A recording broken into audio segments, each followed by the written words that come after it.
Assalamualaikum warahmatullahi wabarakatuh. Selamat pagi Indonesia, selamat pagi teman-teman dari Sabang sampai Merauke yang pastinya semangatnya luar biasa sekali pada hari ini karena mengunjungi kegiatan Paragon Innovation Summit 2.0. Semoga teman-teman semua berada dalam keadaan sehat dan walafiat dimanapun teman-teman berada.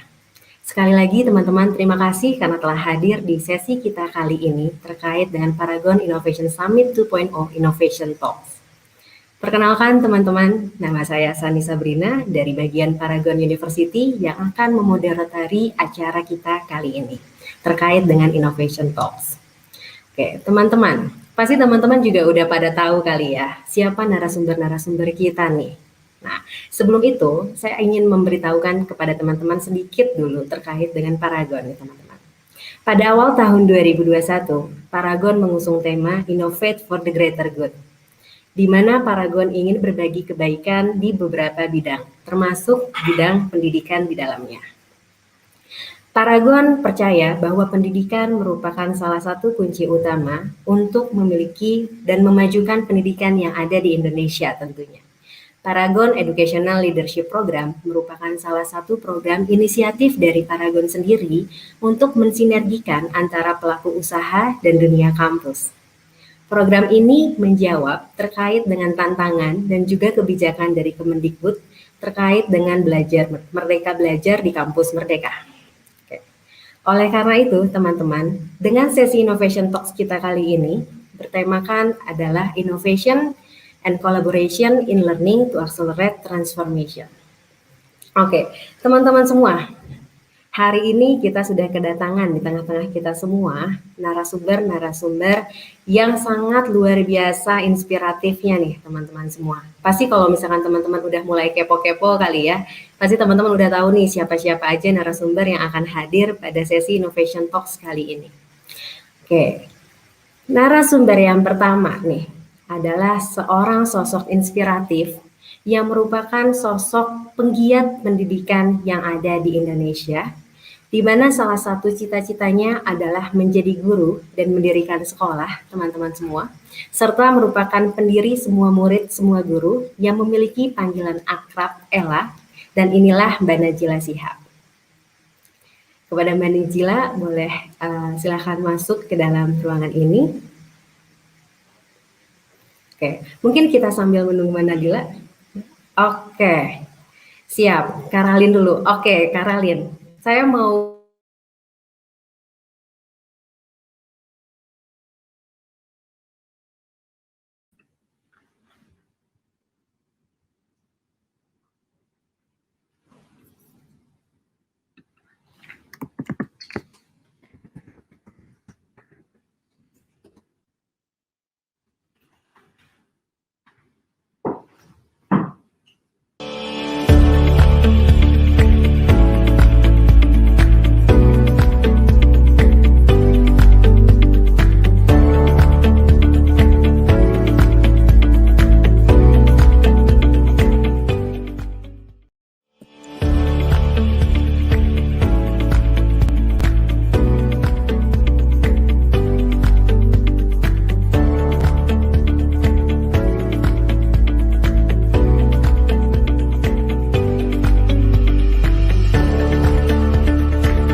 Oke teman-teman semua, kembali lagi bersama saya Sani Sabrina.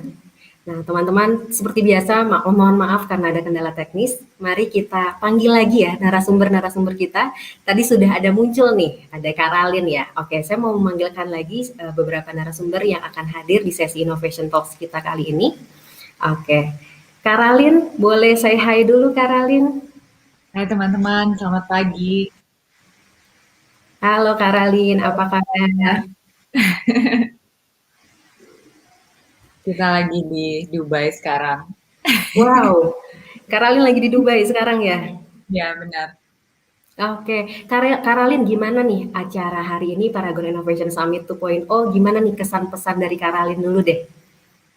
Aku excited banget ya bisa menjadi Mhm, bagian dari ini karena saya merasa bahwa sumber daya manusia memang kita harus tetap motivasi each other, saling support, dan mhm, memberikan banyak wawasan yang lebih banyak lagi untuk bisa mhm, lebih produktif, lebih optimal dalam kehidupan kita, dalam karir kita, dan dalam rangka ini dalam pembicaraan ini kita membicarakan tentang pendidikan, and I've always been a big advocate of education because with mhm, education is the tools to see the world and to grow in the mhm, world which you live in.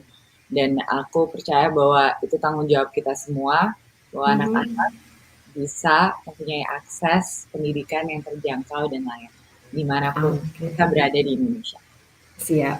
Teman-teman luar biasa sekali semangat dari Mbak Ralin ya, dari Karalin nih, saya manggilnya Karalin aja ya Kak ya, biar kita lebih dekat nih. Oke, terima kasih sekali ternyata Karalin sudah saking semangatnya ya teman-teman untuk Innovation Talks kita kali ini.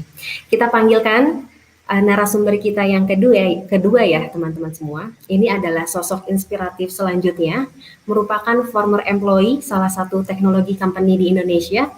Berawal dari mimpinya, di tahun 2017 ia mendirikan sekolah bernama Binar Academy yang menyediakan berbagai practical knowledge dan guidance terkait information and technology. Kepada Mbak Alamanda Santika, dipersilahkan untuk masuk ke dalam panggung ini. Halo Mbak Sani, halo teman-teman semua. Terima kasih Halo banyak Mbak ya Ala. sudah undang ke sini. Iya, kita senang banget Mbak Ala, ada Mbak Ala di sini di Innovation Talk sesi kedua kali ini. Semoga Mbak Ala dalam keadaan sehat dan walafiat selalu ya Mbak Ala. Alhamdulillah sehat-sehat. Alhamdulillah. Oke, Mbak Ala gimana nih pendapatnya terkait dengan Paragon Innovation Summit 2.0 kali ini? Iya, tadi aku baru nonton video-videonya ya. Jadi Mhm, punya energi sendiri gitu karena seru banget ya dan very well prepared gitu dan ya mhm, mudah-mudahan kita bisa berbagi terus ya karena dari temanya juga kan for the greater good gitu di mana mhm, memang inovasi itu kita harus selalu pikirkan bagaimana untuk memberikan dampak yang lebih luas lah ya dengan kita berinovasi, mhm. dampak-dampak yang tadi yang mungkin bisa kita lakukan kecil bagaimana men-scale dampak tersebut sehingga lebih banyak lagi orang-orang yang bisa menerima apa yang kita lakukan lah gitu. Oke, terima kasih Mbak Ala. Kelihatan juga ya teman-teman semangatnya dari Mbak Ala, bagaimana caranya kita juga bisa memberikan dan berbagi kepada masyarakat Indonesia yang lain nih terkait dengan inovasi dan terkait dengan pendidikan juga Mbak Ala. Oke, kita panggilkan narasumber kita yang terakhir ya, Mbak Ala dan Karalin. Ini adalah sosok inspiratif yang merupakan sosok penggiat pendidikan yang ada di Indonesia, di mana salah satu cita-citanya adalah menjadi guru dan mendirikan sekolah serta merupakan pendiri semua murid, semua guru yang memiliki panggilan akrab Ella, yaitu Mbak Najila Shihab. Kepada Mbak Najila, boleh saya hai dulu kepada teman-teman? Halo, Assalamualaikum warahmatullahi wabarakatuh. Selamat pagi semua. Waalaikumsalam warahmatullahi wabarakatuh. Pagi Mbak Ella. Selamat Bagaimana pagi. kabar Mbak Ella?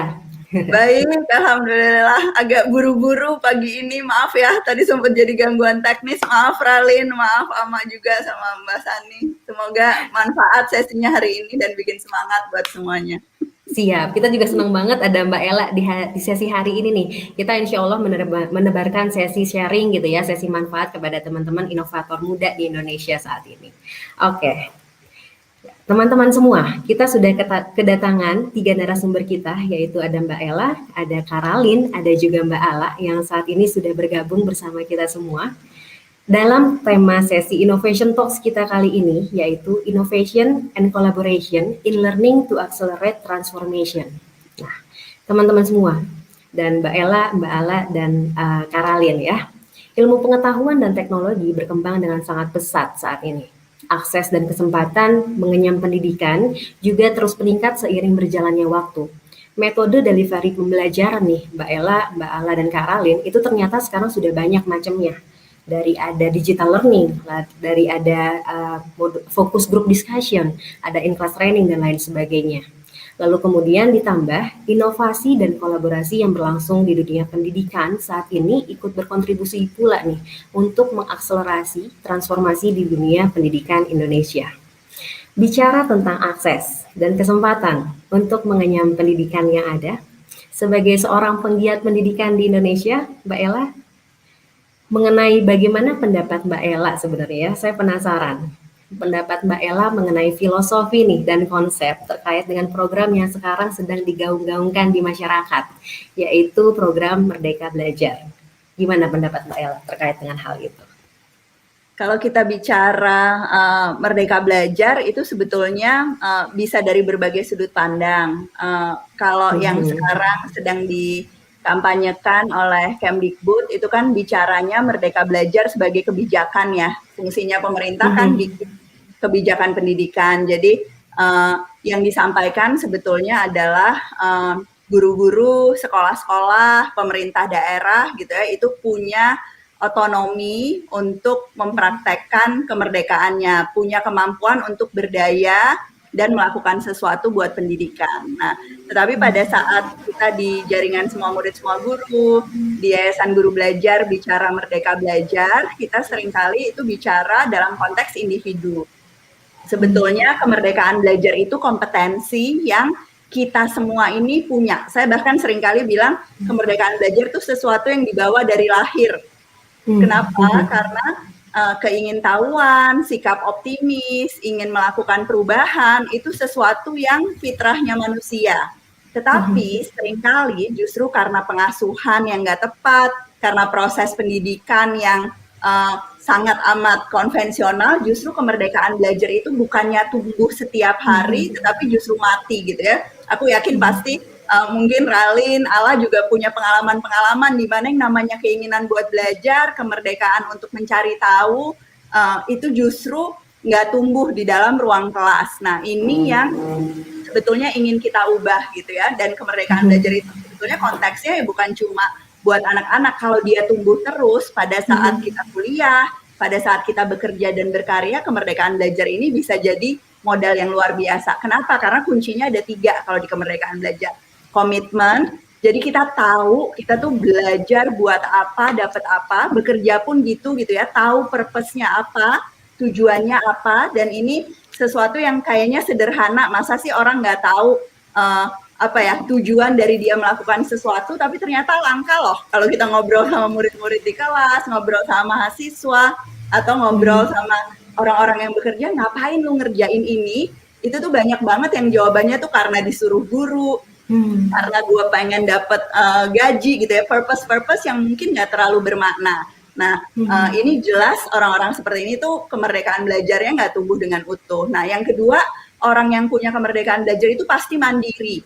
Nah, kita pasti tahu orang-orang yang kesulitannya seperti apapun, itu dia terus mendaki gitu ya, mencoba mencapai ketujuannya, dan bukan orang yang nyalah-nyalahin orang lain, bukan orang yang nunggu orang lain untuk menyelesaikan masalahnya dia. Nah, jadi kemandirian itu dimensi yang sangat penting dari kemerdekaan belajar. Nah, yang terakhir, orang-orang yang merdeka belajar di usia berapapun ya, itu sebetulnya selalu punya kemampuan untuk refleksi.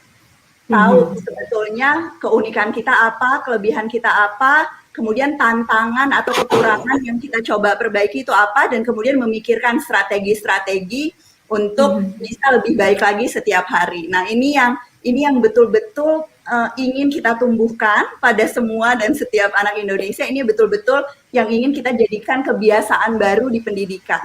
Orang-orang yang punya komitmen, punya kemandirian, dan punya kebiasaan untuk refleksi. Dan ini harus dimulainya justru ya dari gurunya dulu gitu ya, yang jadi contoh, dari orang tuanya, untuk kemudian kita bisa menumbuhkan anak-anak yang sejak dini punya kebiasaan seperti ini. Kira-kira gitu kalau cerita kemerdekaan belajar. Oke, terima kasih Mbak Ella. Ternyata kalau misalkan dari Mbak Ella sendiri, tadi saya meng-highlight beberapa poin nih Mbak Ella terkait dengan Merdeka Belajar gitu ya. Harus ada 3 poin tadi, yaitu komitmen, kemandirian, dan juga refleksi. Dan itu juga harus dimulai dari diri kita sendiri nih untuk menjunjung tinggi pendidikan yang ada di Indonesia. Nah, setelah saya lihat dari pendapat Mbak Ella juga, Merdeka Belajar ini merupakan salah satu transformasi di dalam dunia pendidikan. lebih tepatnya seperti itu ya Mbak Ella.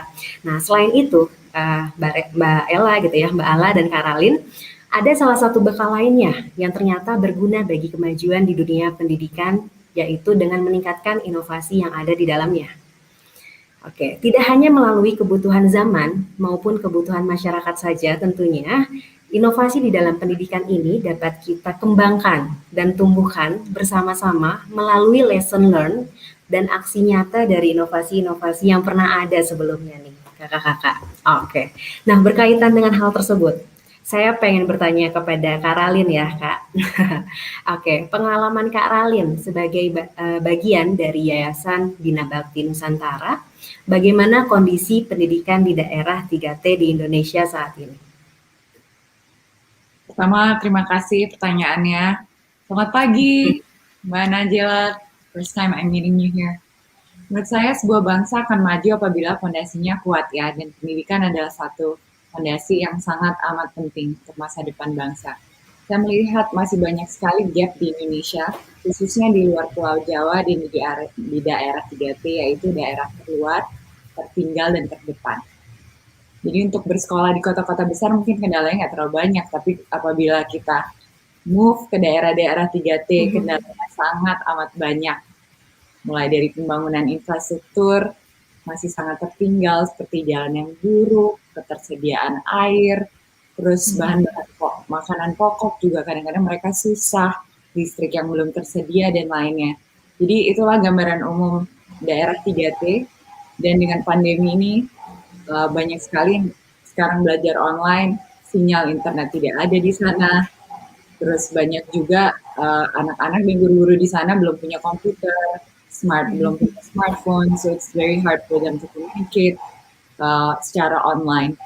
Jadi kendala-kendalanya banyak sekali, tapi dengan political will dan keinginan dari Yayasan Tunas Bakti Nusantara, kita coba untuk tetap komunikasi di daerah-daerah di mana kita mempunyai keluarga atau 5 daerah yang kita bantu dalam segi pendidikan dan juga hal-hal lain. Dan namun dari sisi positifnya juga daerah 3T ini yang nggak ada di Jakarta, kita kan sibuk banget, and then culture is also eroded. However, over there kearifan lokal masih kental, dan mereka masih adat istiadatnya sangat unik, ada ciri-ciri khasnya. Maksudnya banyak hal-hal yang aku rasa education is not just in school. Education is also how we're raised, and also the integrity we're raised with, lessons we learn with the community, and di sana community and the sense of komunitas itu sangat kuat, and I also learn from them, bukan hanya mereka learn from me. So ada juga sisi positifnya, kearifan lokal dan budaya masih sangat dijunjung tinggi di sana. Kita temukan semangat gotong royong juga sangat kental, dan di Yayasan Tunas Bakti Nusantara itu the point is bahwa kita berkolaborasi secara intens dari semua pihak di daerah 3T, dari pusat ke daerah 3T, dari kementerian, ke tentara, ke polisi, untuk bisa memajukan daerah itu secara spesifik. Tahun lalu kita di Nabire, Papua, dan saya ingin cerita sedikit tentang Nabire, Papua, bahwa anak-anak yang kita bantu, anak-anak SD yang kita bantu di sana, banyak sekali mereka adalah teman-teman yang di sana itu yang pertama dari suku pedalaman itu yang bisa baca. So generasi pertama in their suku to ever be able to read. Jadi literasi di sana juga sangat rendah, dan untuk melihat semangat mereka untuk jalan 3 jam dari pedalaman untuk ke sekolah, untuk bersekolah, untuk belajar, itu sangat touching buat saya. Ada satu guru namanya Ibu Agustina, dia reach out dan berkomunikasi dengan kita di Yayasan Tunas Bakti Nusantara, dan menceritakan sedikit tentang situasi dia, di mana sekolahnya ada sekolah negeri sebenarnya, tetapi karena anak-anak harus jalan 3 jam ke sekolah dan balik, pastinya nggak banyak juga yang maksudnya banyak sekali banyak yang bolos, jarang sekolah, dan banyak yang tidak mencapai target literasi bisa baca, biarpun umur tingkat SMP misalnya. Jadi dengan tahu ini dan dengan sadar baiknya Yayasan Tunas Bakti Nusantara, ini adalah salah satu proyek pertama kita untuk membangun asrama di sana. sama dengan Ibu Agustina ini. Karena sebelum ini Ibu Agustina menampung anak-anak ini dengan apa adanya di rumahnya sendiri. Jadi kita bisa lihat dari semangat Ibu ini bahwa tanggung jawab pendidikan itu bukan hanya pemerintah atau sekolah atau guru, harus juga dari individu-individu yang punya sadar baik, consciousness, dan semangat kolaborasi, keinginan dan political will untuk dan niat baik untuk anak-anak di sana bisa baca, bisa maju untuk menerus biar generasi kedepannya, the next generation can benefit and evolve from that. Because over there, secara individu, waktu saya ke sana bisa melihat, merasa ada anak-anak yang cita-citanya, wah, Masya Allah, luar biasa. Seperti ada satu anak yang saya temui ingin menjadi guru. Ada satu ingin menjadi dokter. Mereka semua ingin menjadi dokter dan guru bukan untuk ke Jakarta atau kota-kota besar, tapi untuk kembali ke daerahnya untuk mengajarkan anak-anak di sana untuk membaca dan menyembuhkan teman-temannya dan keluarganya di pedalaman. So I think with this knowledge and with this semangat peduli dan sadar baik, saya rasa keadaan di daerah 3T itu selalu ada harapan. Biarpun jalannya masih panjang dan kesetaraan masih jauh gapnya, tapi dengan keinginan kita dari Yayasan Batu Nusantara dan semangat-semangat orang yang sudah ada di sana, tinggal dipupuk aja, diberi tools, di capacity building, untuk guru-gurunya, kita retraining atau kita kasih support offline dan online, kita bisa lihat sedikit a bit of light over there. So itulah situasi di daerah 3T, walaupun kendalanya banyak sekali, tapi semangat cita dan budaya lokalnya itu mereka they're very hardworking and very committed. Seperti Mbak Najila bilang tadi, commitment is very important and consistency in communicating and training the teachers dari yang kita yang lebih banyak knowledge dan wawasannya lebih cepat perputarannya.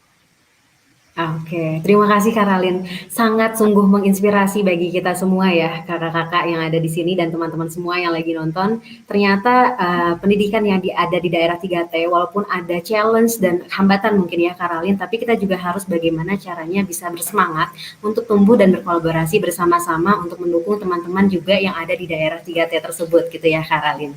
Nah, ngomong-ngomong terkait dengan tantangan dan challenge gitu ya, tadi yang sempat Kak Ralin juga sampaikan di daerah 3T, saya pengen menyambung nih kepada Mbak Ala ya.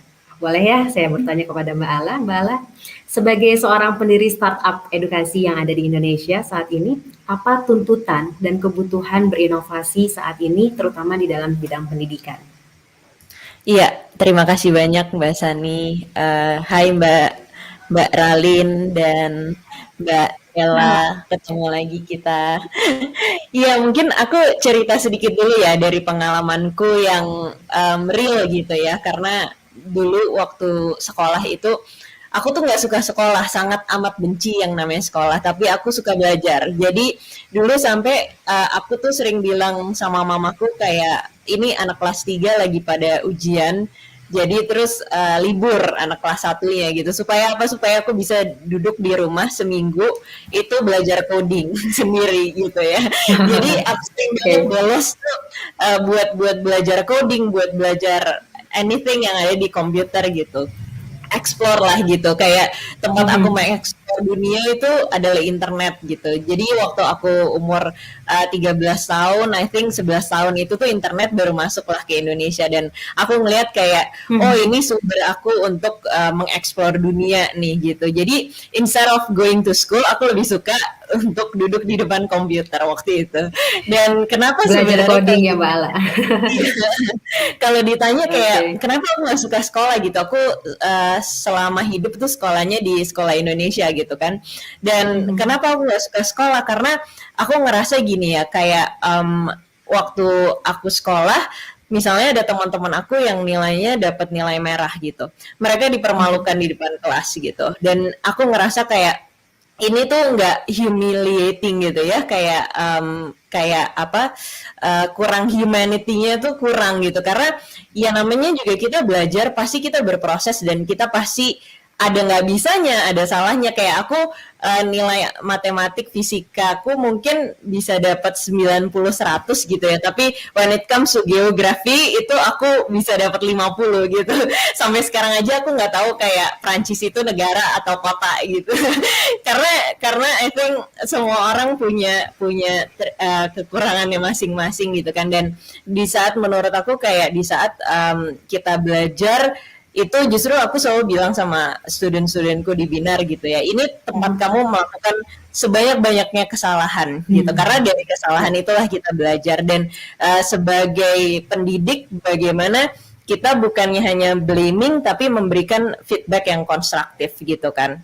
Nah jadi itu kayak apa ya, kayak masalah-masalah yang aku lihat dulu gitu. Aku selalu bertanya kayak kenapa ini harus begini, kenapa ini harus begitu gitu. Dan buat aku kayak sekolah itu harusnya bukan sesuatu yang mengerikan gitu. Karena itu yang dulu aku rasakan waktu aku sekolah ya, zaman itu gitu. Dan again berangkat dari selalu bertanya kenapa ini harus begini, kenapa ini harus begitu. Dan aku mungkin semakin dewasa, waktu itu ya cita-cita waktu SMP tuh aku memang pengen jadi guru ya. Habis itu aku pengen jadi dosen, terus pengen jadi guru besar gitu ceritanya. Tapi yang namanya perjalanan hidup ya kan, kita bisa punya plan tapi mungkin kayak perjalanan hidupnya beda. Ternyata aku masuk ke dunia teknologi dulu, dan di teknologi inilah sebenarnya aku belajar banyak banget untuk berinovasi gitu, membuat sebuah produk teknologi. Dan di situ aku belajar bagaimana menginovasi sesuatu. Dan again di saat kita menginovasi sesuatu pasti kita berangkatnya dari pain points, dari problems. Dan aku trace back lagi ke masa-masa laluku gitu. Makanya pas waktu aku di Gojek, tahun kedua aku di Gojek, di situ kayak keinget lagi tuh kayak cita-citaku tuh sebenarnya di dunia edukasi. Dan I think this is the time untuk aku benar-benar menggapai mimpiku lah di dunia edukasi gitu. Dan akhirnya disitulah kayak aku punya bekal cukup untuk menciptakan berbagai inovasi mungkin yang teman-teman di sini semua suka pakai gitu ya, kayak GoFood dan lain-lain gitu. Dan sebelum di Gojek juga kan ya banyaklah inovasi yang aku bikin. Dan aku punya realization baru gitu ya, di mana teknologi itu punya dark side-nya juga gitu ya. Kayak tingkat kita sekarang anak-anak muda itu tingkat suicide-nya itu lebih tinggi ya kan daripada dulu. Karena apa? Karena social media dan lain-lain. Dan aku adalah salah satu pencipta inovasi-inovasi tersebut gitu. Dan memang di saat aku menciptakan inovasi dan teknologi, yang aku lakukan adalah benar-benar aku mempelajari tentang the human brain and the human behavior gitu. Even I learn a lot about neuroscience gitu, bagaimana change people behavior, gimana sih kita ngehook orang untuk masuk ke dalam aplikasi kita.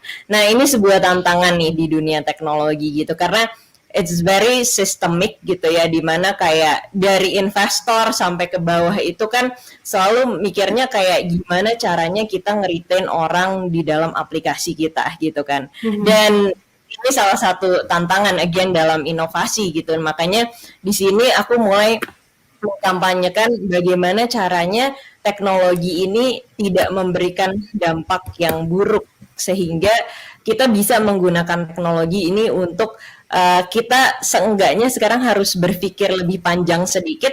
Kalau dulu bagaimana caranya aku selalu bikin orang itu ngehook ke dalam app aku, pakai app aku setiap hari, tapi kadang aku nggak memikirkan dampak-dampak yang berkepanjangannya gitu kan ya. Dan ini yang harus sekarang kita mulai aware, dan kita benar-benar harus memikirkan hal tersebut di dalam membuat sebuah inovasi gitu. Dan ya jadi I think my vision sekarang adalah bagaimana mengcombine dua hal ini, dunia edukasi dan dunia teknologi gitu kan. Makanya tadi aku bilang kayak dulu aku bikin orang suka masuk ke app aku, dan sekarang bagaimana sih bikin orang itu suka belajar lewat teknologi ini. Jadi aku kayak mau bikin learning as an entertainment gitu. Jadi supaya orang tuh senang gitu dalam belajar gitu. Jadi mungkin itu sih sedikit tantangannya Mbak Sani. Oke, terima kasih Mbak Ala. Mbak Ala, tadi saya senang banget terkait dengan Mbak Ala pada saat terakhir bilang, kita buat learning as entertainment gitu ya. Karena memang masih kebanyakan orang-orang itu menganggap pendidikan yang tadi kata Mbak Ala, takutnya mengerikan gitu ya Mbak Ala.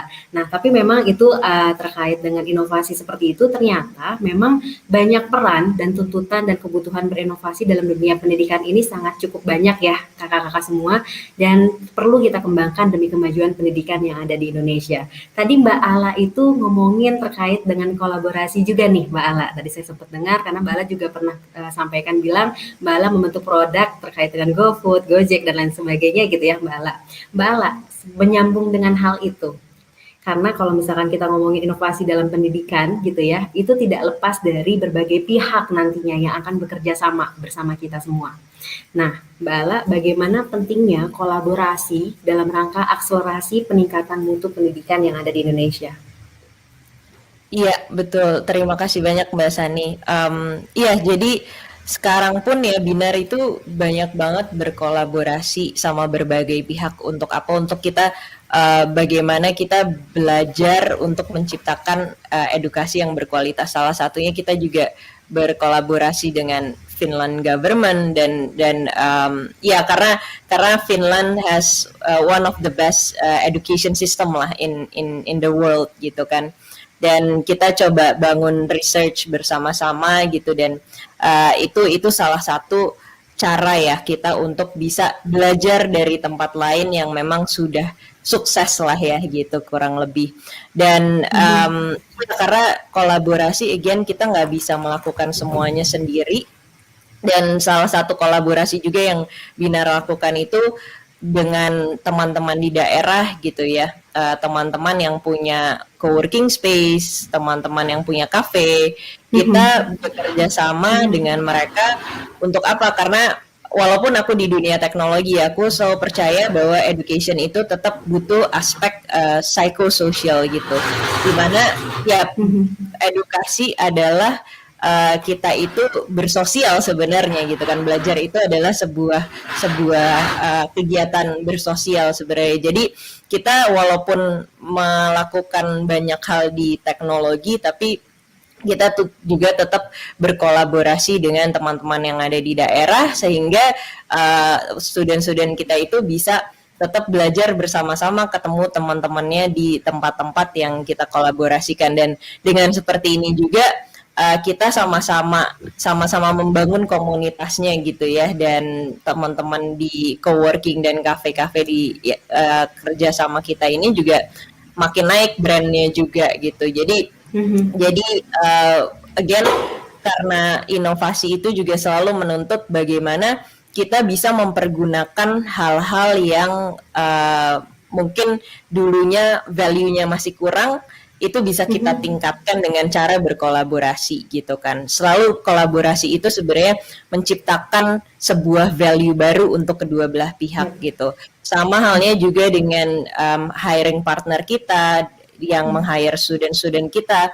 Dengan kita punya kolaborasi dengan mereka, kita masih bisa terus melihat progres dari student kita, bisa mengetahui progres dari student kita, sehingga kita bisa mengukur tingkat efficacy dari education yang kita lakukan ini baik atau masih kurang gitu. Jadi dengan feedback dari mereka, kita jadi bisa terus mengimprove edukasi kita gitu ya. Jadi again, memang kolaborasi ini mungkin udah bukan zamannya competition, tapi sekarang saatnya kita mengedepankan kolaborasi. Karena juga dalam kompetisi itu juga ya di tahun-tahun sebelum aku bikin Binar, aku selalu berhadapan dengan kompetisi gitu kan ya. Dan aku padahal sebenarnya yakin karena kita semua punya value proposition-nya masing-masing, dan kalau kita bisa ngelihat value proposition kita masing-masing dan kita bisa menggabungkan hal itu, pasti akan menjadi sesuatu yang lebih powerful dan lebih besar. Itu sih mungkin Mbak Sani.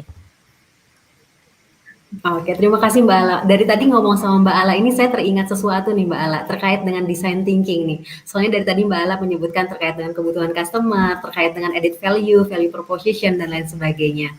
Nah, Mbak Ala dan Karalin dan Mbak Ella juga, berdasarkan pendapat sebelumnya gitu ya, dari Mbak Ala, lalu kemudian dari Karalin, dari Mbak Ella juga, ternyata betapa pentingnya kolaborasi dalam memajukan dunia pendidikan yang ada di Indonesia. Sebab untuk mencapai cita-cita kemajuan pendidikan, ini tidak mungkin kita lakukan sendiri ya, tapi kita harus berkolaborasi secara bersama-sama untuk memiliki kemajuan dan peningkatan mutu pendidikan yang ada di Indonesia saat ini. Nah, tadi kita udah banyak mengupas terkait dengan inovasi dan kolaborasi yang ada di dalam dunia pendidikan. Nih kakak-kakak, kita akan mengupas juga sekarang tantangan memajukan pendidikan dan implementasi inovasi di dalam dunia pendidikan yang ada saat ini. Wah, ini sangat menarik sekali. Oke, pada awal diskusi tadi Mbak Ella tadi sempat saya tanyakan ya mengenai filosofi dan konsep dari Merdeka Belajar. Oke, menurut pandangan Mbak Ella, apa kaitan antara inovasi dengan Merdeka Belajar dan bagaimana sebetulnya inovasi diimplementasikan dalam pendidikan tersebut? Kemerdekaan belajar itu kan esensinya keberdayaan ya.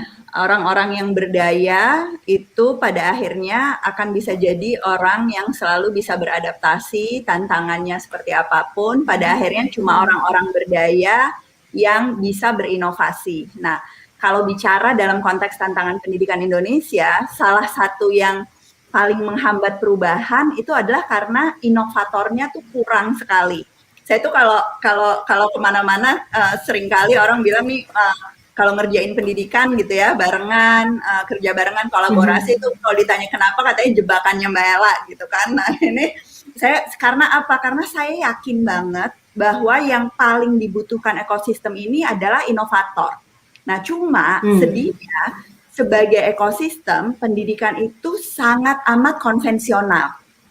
Jadi inovatornya itu banyak yang berhenti di tengah jalan, banyak yang mogok gitu ya. Tadi dengar ceritanya Ala, dengar ceritanya Ralin, dan dengar cerita dari banyak penggerak-penggerak perubahan pendidikan yang kerja di komunitas dan organisasi pendidikan, itu tuh banyak banget yang nggak sanggup maratonnya. Kenapa? Karena orang-orang yang pro status quo, yang ingin melakukan pendidikan sebagaimana 100 tahun yang lalu gitu ya, perubahannya tuh dikit banget.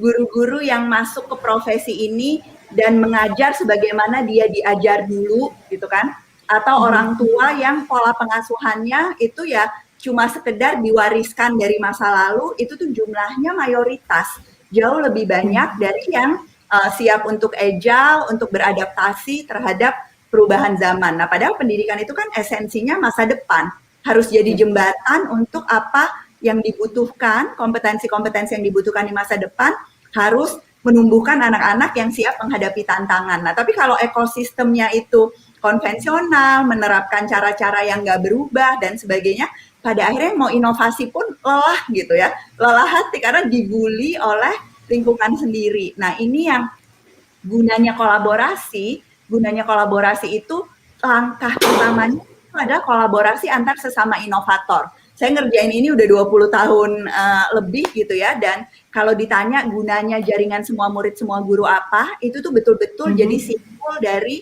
para inovator di pendidikan, karena perlu saling menemani. Pendidikan tuh proses perubahannya panjang banget. Di banyak riset, dan kita lihat contoh perubahan pendidikan di banyak negara, itu tuh kita nggak ngomong 5 tahun, 10 tahun, 20 tahun minimal, bahkan di contoh banyak negara tuh bisa 100 tahun sampai betul-betul ada perubahan budaya, ada pemangku kepentingan yang pada akhirnya sepakat sama pola transformasinya, berkelanjutan dan sebagainya. Jadi ini maraton plus estafet pula gitu ya, dari satu penggerak ke penggerak berikutnya dalam jangka panjang. Nah jadi kalau inovatornya itu berkumpul, berkolaborasi, harapannya jumlah inovasinya makin banyak. Kenapa jumlah inovasi perlu banyak? Karena pada prinsipnya Indonesia tuh sistem yang sangat besar. Kita tuh sistem pendidikan yang salah satu yang terbesar di dunia. Bayangkan 83 juta anak, 250 ribu sekolah, belum yang madrasah dan pesantren dan lain sebagainya. Nah, tadi Ralin kasih banyak banget contoh tentang betapa pendidikan itu harusnya kontekstual. Jadi satu solusi yang jalan di daerah tertentu itu belum tentu kemudian bisa direplikasi mentah-mentah dan pasti jalan di tempat lain. Nah, sementara kalau kita pakai pola konvensional kan standarisasi, semuanya diseragamkan gitu ya. Nah, ini juga pada akhirnya mematikan inovasi karena tadi konteks lokal nggak dihargai, keunikan itu justru dianggap sebagai sesuatu yang harus dihilangkan. Nah, harapannya kembali lagi kita bisa menemukan inovasi, bisa saling berbagi inovasi, berbagi praktek baik, sehingga kemudian bisa diadaptasi oleh berbagai konteks dan bukan dalam bentuk sekedar ngasih resep gitu ya dijalanin di berbagai tempat, tapi karena individu-individu yang di pendidikan udah merdeka belajar, udah berdaya, mereka kemudian bisa memiliki inovasi itu, melakukan adaptasi di lingkungan masing-masing, dan pada akhirnya makin muncul nih bentuk keberagaman yang bisa menyelesaikan masalah di konteks yang memang ya nggak bisa cuma satu solusi. It's not, pendidikan tuh kayak wicked problem gitu, jadi there's no silver bullet yang kemudian oke, ini approach-nya Ala, ini approach-nya Ella, ini approach-nya Ralin, kemudian bisa menyelesaikan seluruh masalah pendidikan di Indonesia. Nggak mungkin seperti itu. Kira-kira gitu esensinya Mbak Sani. Oke, terima kasih Mbak Ella terkait dengan sesi inspirasi. Oke, terima kasih Mbak Ella terkait dengan tadi sesi sharing insight-nya. Dan kepada kita semua, ternyata inovasi itu kita butuhkan juga terkait dengan pendidikan yang ada di Indonesia saat ini gitu ya, Mbak Ella, Mbak Ala, dan juga Kak Ralin. Nah, selanjutnya kita nanti akan masuk ke dalam sesi Q&A kakak-kakak, tapi ada satu pertanyaan terakhir nih, terkait dengan pandangan dari Mbak Ella sebelumnya, dan pertanyaan ini kepada Kak Ralin. Kak Ralin, bagaimana memunculkan jiwa inovatif, terutama bagi para pendidik dan pelajar di Indonesia saat ini? Sangat general pertanyaannya, tapi aku jadi teringat kata Darwin ya. Maksudnya yang paling he said that, okay, I'm trying to translate it. Yang paling bertahan bukan yang paling kuat atau yang paling pintar, tapi yang paling adaptif. Dan bagaimana kita bisa terus adaptif? Ya pasti kita have to be open to change, and we have to be able to collaborate. We have to stay creative. And how do you stay creative? Harus menambah wawasan, harus terus membaca, bersosialisasi dengan educators di luar, dengan innovators in the education space. Seperti kata Alamanda, there needs to be more conversations to do also with the brain, neuroscience. Jadi it's all different aspects of what makes a human whole, and trying to see how to educate a child or someone in school the best way we can according to the context sekarang and according to the times. Bagaimana kita bisa lebih adaptif lagi supaya kedepannya kita itu nggak tertinggal gitu, nggak ketinggalan murid-murid di Indonesia. Bukan hanya kan dari Yayasan Nusantara, untuk kita daerah 3T yang kita fokus, karena kita nggak mau gapnya itu terlalu besar, karena kesetaraan tuh harus ada untuk kita bisa maju bersama sebagai foundation Indonesia tuh. Oke, semua anak Indonesia di umur misalnya minimal maybe 10, everyone in Indonesia is able to read, bisa membaca dan menulis. I think that's quite wajar dan layak, dan I think that if we continue the kind of learning through root learning, menghafal ABCD, EFJ yang diwariskan seperti Mbak Najela mentioned before, yeah, it's not gonna work because the millennial generation, their brains don't work that way, and they're so much more exposed to things that are interactive with the internet, with media being so, with people being able to do, communicate over social network. Before, I still remember, aku masih ingat hari-hari di mana kalau kita teleponan itu, line satu lagi ada ibu kita atau bapak kita, tidur gitu. Kalau sekarang, there's all this freedom of access to communicate with anyone, different social status, different age groups. How do we protect our children, memperdayakan mereka, supaya mereka can mengasah critical thinking skills mereka untuk tahu apa yang baik dan benar, dan apa yang akan memajukan their evolution of being, their evolution of thinking, critical thinking, and also their consciousness. Sadar baik itu sangat penting. Dan kayak Mbak Najela bilang itu niat ya. Kayak banyak sekali anak-anak di sekolah nggak tahu niatnya apa nih. Ujian ini kok pertanyaannya kayak gini sih, kok ngafal banget gitu. What is this information? How is this relevant to my life? Right? You hear that all the time. And as a kid also, I'm like, how is this information relevant to my life? Like, will I need to know this to live and get a job in the world? Apakah saya perlu tahu ini untuk bisa sukses dalam kehidupan sehari-hari saya di masa depan, untuk menjadi seseorang yang bermanfaat, berguna, yang bisa berinovasi, berkolaborasi dengan berbagai pihak. So, to answer your question, actually aku juga masih belajar di Yayasan Tunas Bakti Nusantara ini karena kita ingin menjawab permasalahan akses pendidikan di daerah 3T. Pastinya tempat-tempat ini kan susah untuk dijangkau secara fisik, secara online, offline, susah sekali dijangkau. Jadi kita juga terpaksa dan didorong untuk berkolaborasi dengan semua pihak seperti Tentara Indonesia, polisi, local government, government pusat juga, Kementerian Pendidikan, guru-guru di sana, komunitas di sana, orang-orang tua, nutritionist, dokter, all sorts of things. Because education is also a means to kind of further not just the students, but a whole community, a whole generation of people in that area. And then nutrition, you know, I mean, the development of the brain is also stunted kalau nutrisi tidak terpenuhi, dan tempat-tempat ini kayak makanan, even bahan pokok kadang-kadang susah untuk mereka dapat. Jadi perlu lebih dari hanya semangat, tapi juga kita dengan kesadaran kita apa yang perlu kita persiapkan di sana, dan bagaimana kita bisa mendapatkan itu dengan you know, trying to make everyone get along. And that's what I learned. Networking is so important, and for people to mengerti dan memahami niat kita itu apa, niat baik kita itu apa, dan semangat gotong royong itu diperkuat. Dan that's what's beautiful about Indonesia.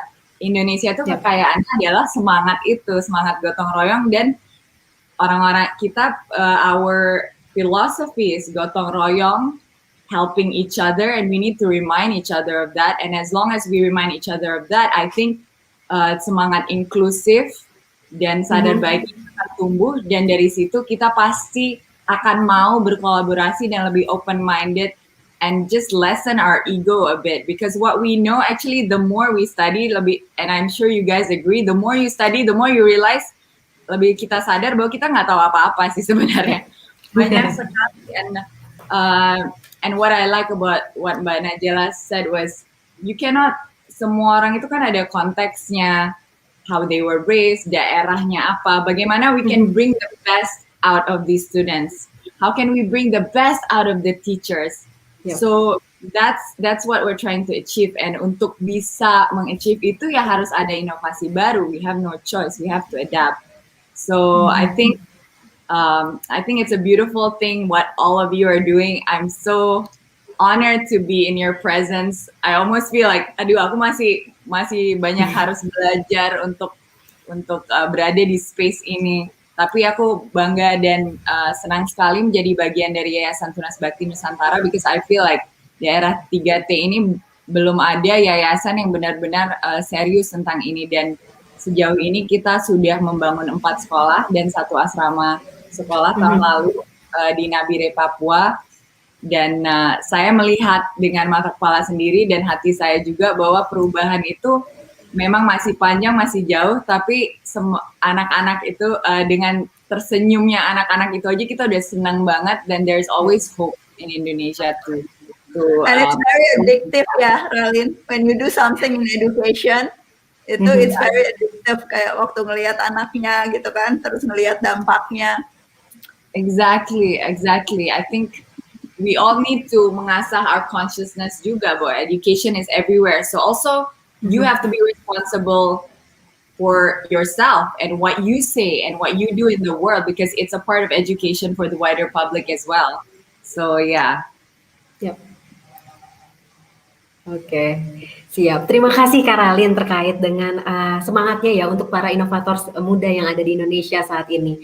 Tadi saya meng-highlight beberapa poin dari Kak Ralin terkait dengan growth mindset.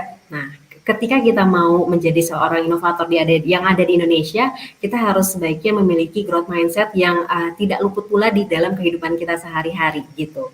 Nah, Mbak Ella, Mbak Ala, dan Kak Ralin, ini sudah banyak sekali tanya jawab yang ada di YouTube gitu ya. Mungkin kita akan masuk ke dalam sesi tanya jawab kali ya kali ini karena sudah banyak sekali nih kakak-kakak. Oke, ini pertanyaan pertama dari Giovanni Leonardo. Bagaimana cara memaksimalkan ekosistem dan kolaborasi dengan orang-orang yang punya latar kemampuan dan pemikiran berbeda sehingga dapat menciptakan hasil karya pemikiran berupa inovasi yang baik gitu. Mungkin yang mau menjawab silahkan Mbak Ala kali ya. Mbak Ala boleh dijawab pertanyaannya? Oke, terima kasih pertanyaan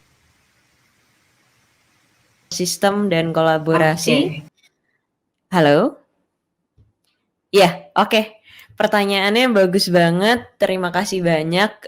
Iya, jadi mungkin aku juga sedikit punya pengalaman ya dengan hal ini karena apalagi di saat kita ngomongin berbeda generasi punya pemikiran masing-masing ya kan. Kayak mungkin generasi yang di atas tidak seperti generasi kita di millennials gitu. Tapi mungkin tips dari aku mungkin adalah yang pertama kita harus punya empathy. Di design thinking itu juga yang pertama kita lakukan adalah empathy gitu. Kayak misalnya aku dengan ibuku gitu ya, yang generasinya itu sangat berbeda gitu. Nah, mungkin cara ibuku berpikir itu memang berbeda karena mereka dibesarkan di zaman yang berbeda dengan kita gitu kan. Kalau kita sekarang tech savvy banget, kayak apa-apa lihat handphone, kayak misalnya baru ketemu orang pasti langsung nge-search di Google ini orangnya siapa gitu kan ya. Tapi kalau generasi yang dulu itu mereka tuh tidak punya kebiasaan dan reaction yang seperti kita gitu. Of course, jadi semua mindsetnya pasti berbeda banget dengan kita. Jadi I think itu dulu yang harus kita punya gitu. Nah, di saat kita bisa mempunyai empati tersebut, kita bisa melihat. Nah, ini juga pentingnya sebenarnya kita belajar history ya. Dulu tuh aku benci banget, pokoknya IPS sejarah tuh aku benci banget gitu ya. Tapi sekarang tuh aku jadi paham gitu, kayak oh kenapa aku harus belajar ini gitu kan, karena di saat kita mempelajari sesuatu sejarah itu kita bisa jadi tahu. Again tadi yang aku bilang kayak oke, ibuku itu waktu zaman ibuku lahir itu Indonesia tuh belum seenak sekarang, yang hidupnya dia cerita kayak telur satu tuh dibagi 6 gitu, sedangkan kita tuh sekarang di kota ya, tapi ini ya bukan di ceritanya Mbak Ralin tadi di 3T gitu. Mungkin ini masih terjadi di 3T gitu, dimana kita kalau makanan itu sekarang sumber makanan sudah berlimpah gitu, sehingga mindset apa yang dipunyai ibuku, beliau itu lebih kepada yang penting security gitu kan ya. Nah, itu kan kenapa orang tua dulu selalu bilang ke kita kayak kalau kerja di satu tempat yang loyal supaya kamu dapat security itu gitu. Nah, sehingga setelah kita memahami seperti ini, akhirnya kita jadi bisa tahu, mereka tuh berangkatnya punya pemikiran ini tuh dari sini ya. Sehingga dari situlah baru kita bisa berkomunikasi gitu. Ibaratnya kalau kita kadang-kadang tuh dalam suatu komunikasi itu yang kurang adalah kita tidak mengetahui mereka berangkat dari mana, dan yang mereka mau itu berangkatnya itu dari mana, dari apa gitu kan ya. Jadi mungkin itu dulu yang harus dilakukan gitu. Again, karena aku juga banyak banget menghadapi generasi yang berbeda gitu, cara berpikir yang berbeda. Kita sekarang ngomongin cara agile, tapi kalau misalnya aku kan sekarang ada di korporasi juga gitu ya, dimana kalau ngobrol sama bapak-bapak di sana itu mereka yang masih sangat belum agile gitu misalnya. Tapi again, dengan kita punya seperti itu, akhirnya kita jadi empati satu sama lain. Akhirnya kita tahu nih, cara ngomong sama mereka itu bagaimana ya. Oke, saya memang harus mengedukasi dulu gitu kan. Dan I think yang selama ini aku lakukan, mengedukasi orang yang terbaik adalah tidak menuntut mereka untuk berubah gitu ya. Di pikiran kita tuh kayak we cannot control the outside of ourselves gitu kan, tapi we can control ourselves. Dan bagaimana caranya yang paling bagus buat aku sih selama ini gitu ya, sharing sedikit, itu lead by example gitu. Kayak oke, kita lakuin aja apa yang kita bisa lakuin, dan again tidak berharap mereka untuk berubah, tapi lama-lama nantinya mereka juga akan melihat dampak yang kita lakukan, dan mereka akhirnya mulai bertanya dan akhirnya mulai mau berubah gitu. Mungkin itu kali ya, Mbak Sani. Terima kasih banyak. Iya, Mbak Saninya kayaknya freezing. Frozen.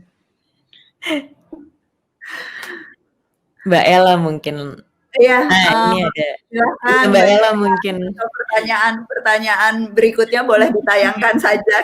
Kita agile, kita coba jawab ini. Betul. Baik, pertanyaan selanjutnya saya bantu ya, Ibu Ella, Kak Ala, dan juga Kak Ralin. Berikut ada pertanyaan dari Lintang Rizky Jiwandana.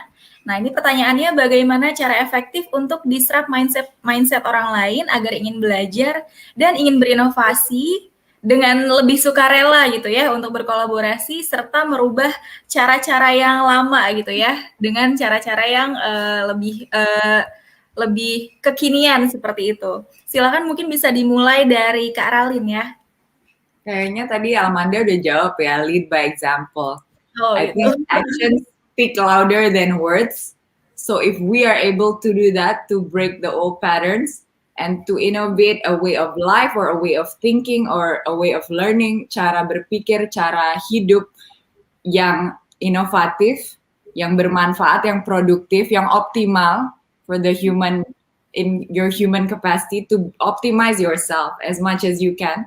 Aku selalu percaya kayak dengan quote yang start where you are, do what you can, use what you have. Gunakan apa yang kita miliki, mulai di mana kita berada, dan use what you have, start where you are, do what you can, dan lakukan apa yang bisa kita lakukan.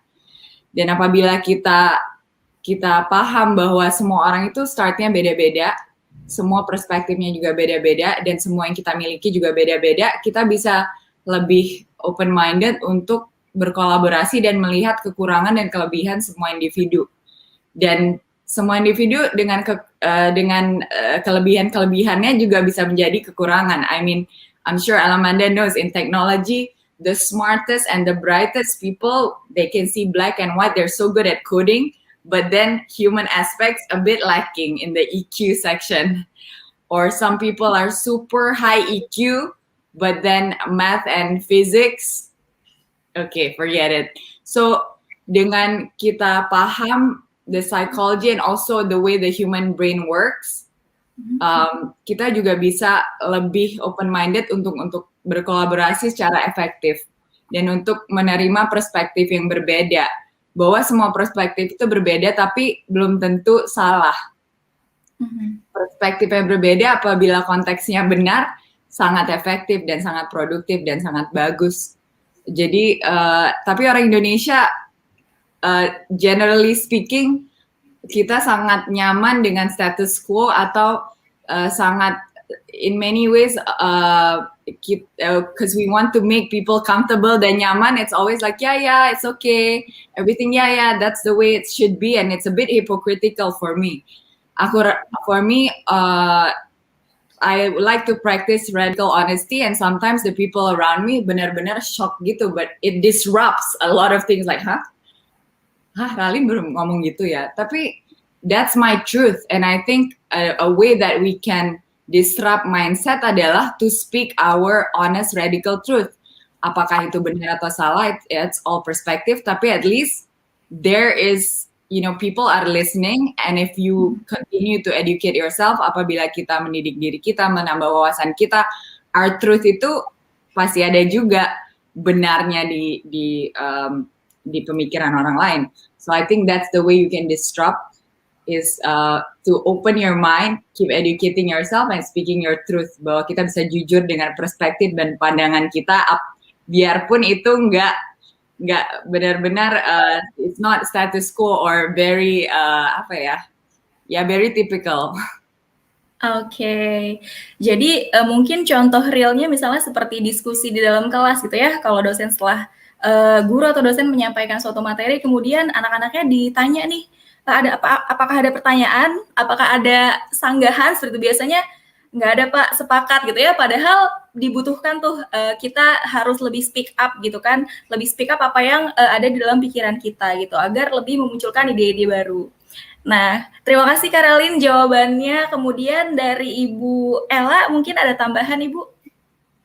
Iya, aku tuh ingin menggarisbawahi, sebetulnya tadi udah sempat dibahas sama Ala sama Ralin, pengaruh lingkungan tuh kuat banget. Jadi kalau bisa jadi teladan tadi, lead by examples, jadi inovatornya, itu tuh jangan mendiskount pengaruh kita yang kemudian jadi inovator di lingkungan walaupun lingkungannya tuh nggak suportif gitu ya. Nah tapi di sisi lain kalau kita yang ada di lingkungan yang nggak suportif, kita sebetulnya punya tanggung jawab untuk juga bikin circle-circle baru, bikin lingkungan baru yang pada akhirnya memang betul-betul bisa menguatkan kita gitu. Karena banyak banget inovator tuh yang berhenti di tengah jalan karena dia tuh menghabiskan seluruh energinya untuk mencoba meyakinkan orang-orang yang emang sampai kiamat pun nggak akan berubah, kira-kira gitu kan. Jadi very frustrating experience. Nah, kalau kita punya circle sesama inovator, kalau kita kemudian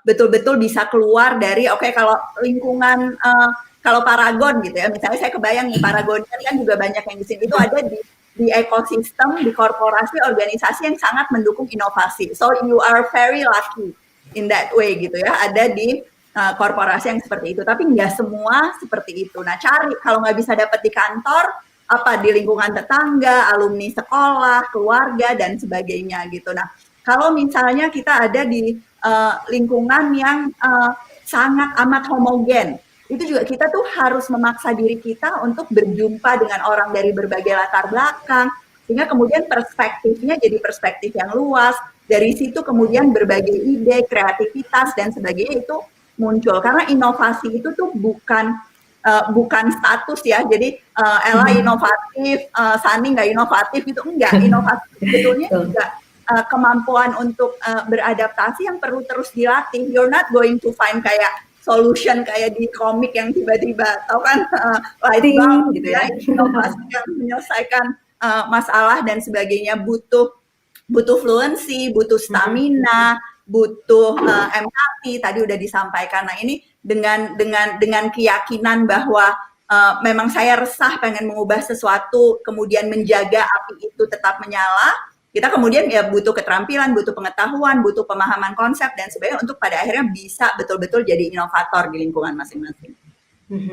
Atau dengan kata lainnya kali Mbak Ella terkait dengan proses kali ya, untuk menjadi seseorang yang inovator kita juga harus mendalami proses yang ada di setiap stepnya gitu. Dari tadi kita memahami kebutuhan dari user gitu atau end user kita dengan empati, lalu kemudian bagaimana tetap menjaga semangat kita semua untuk terus bisa berinovasi di seluruh Indonesia gitu ya kakak-kakak semua. Oke. Nah, Kak Ella, ya sekarang jadi Kak Ella nih saya manggilnya. Oke Mbak Ella, Mbak Ala, dan Karalin, terima kasih banyak atas waktunya hari ini yang luar biasa, sangat inspiratif bagi kita semua. Tadi saya meng-highlight beberapa poin, yaitu bagaimana cara inovasi bisa kita lakukan dengan cara berkolaborasi bersama-sama untuk mendukung pendidikan yang ada di Indonesia, dan tidak pula lepas dari bagaimana cara kita menangani end user yang ada di lapangan. Dan tadi ada kata-kata dari Mbak Ella terkait dengan 3 hal, bagaimana kita bisa berkomitmen, bagaimana kita bisa berefleksi diri, dan bagaimana kita bisa berempati juga ya Mbak Ella tadi ya. Dan kemudian teman-teman semua terkait dengan purpose tadi ya, purpose pada saat kita mengalami pendidikan gitu, menjalani pendidikan yang ada di Indonesia, bagaimana caranya kita juga bisa melihat purpose kita untuk mendukung turut serta pendidikan yang ada di Indonesia saat ini gitu, dengan sama-sama berkolaborasi dari berbagai pihak. Nah, luar biasa sekali kakak-kakak semua yang sudah diberikan sharing insight-nya dari Mbak Ala, dari Mbak Ella dan juga Karalin. Saya ucapkan terima kasih dan sudah menginspirasi kepada kita kita semua dan teman-teman di seluruh Indonesia saat ini. Oke, demikian sesi Innovation Talk dengan tema Innovation and Collaboration in Learning to Accelerate Transformation kita kali ini di Paragon Innovation Summit 2.0. Terima kasih teman-teman di seluruh Indonesia juga yang sudah hadir di sesi kita kali ini. Semoga sesi ini bisa memberikan insight kepada teman-teman semua, dan jangan lupa teman-teman semua bisa terus join di Paragon Innovation Summit 2.0 karena masih banyak sekali acara yang ini ya teman-teman yang berlangsung di Paragon Innovation Summit 2.0. Dan habis ini teman-teman semua kita akan ada break dan akan ada virtual tour nih teman-teman semua untuk mengunjungi ada booth apa saja di Paragon Innovation Summit 2.0 kita kali ini. Oke, untuk itu saya Sani Sabrina selaku moderator di sesi kita kali ini pamit untuk undur diri dan semoga memberikan insight dan memberikan aspirasi bagi para inovator muda di Indonesia saat ini.